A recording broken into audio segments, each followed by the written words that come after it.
सर्व भारतीय ज्या क्षणाची आतुरतेने वाट पाहत होते तो क्षण म्हणजेच प्रभू श्रीरामचंद्र जन्मभूमी अयोध्या नगरीत पंतप्रधान नरेंद्र मोदी आणि लाखो रामभक्तांच्या उपस्थितीत विराजमान झाले। त्यानिमित्त संपूर्ण देशभर आनंदोत्सव साजरा करण्यात आला। त्या पार्श्वभूमीवर नाशिकमधील कौशल्या माता फाउंडेशनच्या वतीने नाशिक रोड परिसर, राम मंदिर चौक, अमृतधाम, बजरंगी बली मंदिर, विजय ममता आंबेडकर नगर तसेच पंचवटी परिसर, गंगाघाट येथे गरजू तसेच गोरगरिबांना 500 ब्लँकेट तसेच 2000 लाडू वाटप करण्यात आले।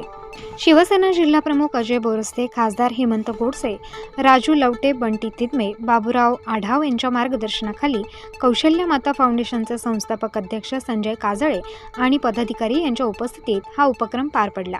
याप्रसंगी शिवसेना पूर्व विधानसभा संघटक तथा कौशल्या माता फाउंडेशनचे संस्थापक अध्यक्ष संजू काजळे, शरद निमसे, रवी गांगुर्डे, किरण ठोंबरे, प्रकाश गायकर, विलास पिठे, विशाल तांबे, दिलीप नाटेकर, ठिंबा देसले तसेच इतर मान्यवर उपस्थित होते। Star news bureau, Nashik.